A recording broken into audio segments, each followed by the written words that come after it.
ওনাকে বলে দিয়েন যারে তারে এনে আমার মায়ের জায়গায় বসাই দিলেই সে আমার মা হয়ে যাবে। ইভান,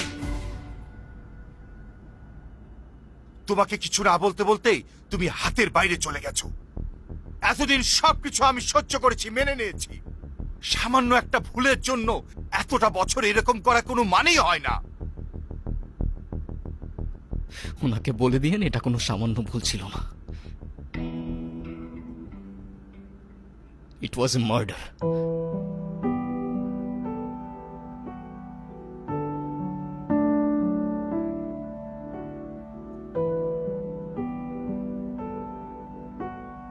ইভান, ইভান,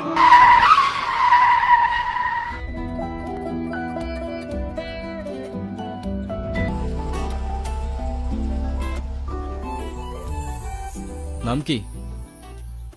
নূপুর। এভাবে একা রাস্তায় দাঁড়িয়ে আছেন কেন? কোনো সমস্যা? আচ্ছা, আপনি কোন দিকে যাচ্ছেন? জানি না। কেন? না, এমনি।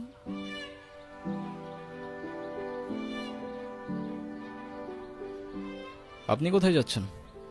রূপগঞ্জে। আপনি চাইলে আমি আপনাকে ড্রপ করে দিতে পারি। দেখেন, এরকম একটা রাস্তায় আপনি অন্য কোনো ট্রান্সপোর্ট বা কিছু পাবেন কিনা কোনো ঠিক নাই। সো যাবেন কি যাবেন না, choice is years.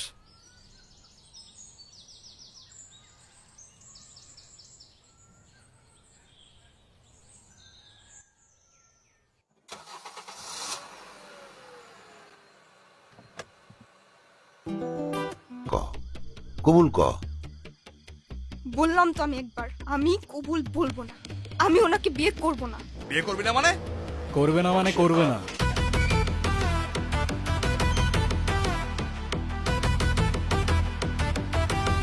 R no means no.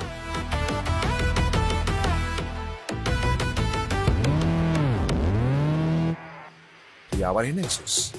ওরে আজকে আমি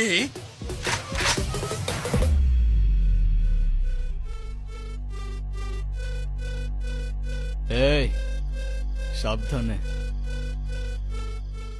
তোর জবানের চেয়ে ওর ট্রিগার ফার্স্ট চলে। একবার চেপে দিলে তোর কথা আর আমার কান পর্যন্ত পৌঁছাবে না ভাই।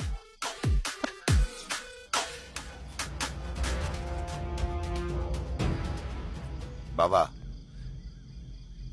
এই জাহাঙ্গীর আমার সহজ সরল ভাগ্নিটারে ভয় ভীতি দেয় আজকে বিয়ে করতে আইছে। তোমরা আইছো খুব ভালো হয়েছে। আমারে বাঁচাও বাবা, আমারে বাঁচাও। এ বাসাই, তুই আমার লোকে পড়ে নিতেছস? তোর ভাগ্নির সাথে বিয়ে দেওয়ার কথা বলে তুই আমার কাছ থেকে 1.5 লাখ টাকা নিছস। এর আগে কত টাকা নিছস তুই মনে আছে? টাকা কই? এই, হ্যাঁ, তুই এখন তোর ভাগ্নির লোক আমার বিয়া দিবি আর নালে টাকা দিবি, কি করবি ক?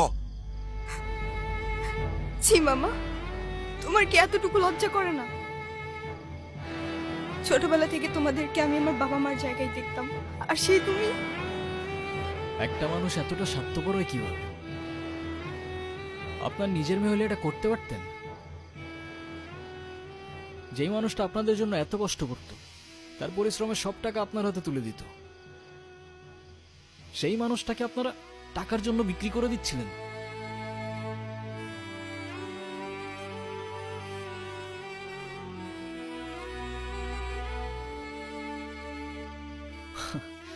পারেনও আপনারা। বাবা আমার ভুল হয়ে গেছে, বড় ভুল হয়ে গেছে, আমার মাফ করে দাও বাবা। আমার কাছে না, যার উপর জুলুম করছেন তার কাছে মাফ চান। আমারে মাফ করে দে মা, আমি বড় ভুল করে বলেছি, আমারে মাফ করে দে মা, তাহলে আমি জীবনও শান্তি পাবো না মা। তাহলে আমার টাকা, আমার টাকা কি হবো? এই টাকা মানে? টাকা মানে কি? তোর কত বড় সাহস, তুই আমার ছেলে গায়ে হাত তুলছস? তুই যে এখনো জিন্দা হয়ে আমার সামনে দাঁড়ায় আছিস না, এটাই তোর সাত কপালে ভাগ্য।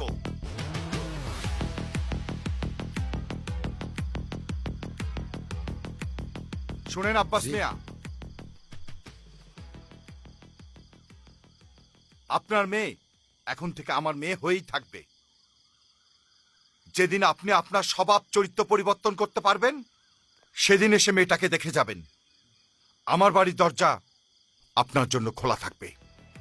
আই মা।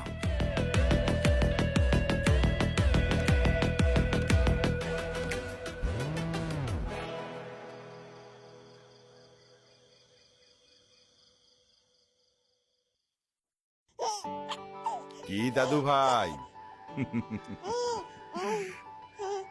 তুমি কি অনেক খুশি? অনেক খুশি তুমি? তাই বলো দাদু, বলো বলো দাদু বলো। ও দাদু ভাই, ওই যে পাখি।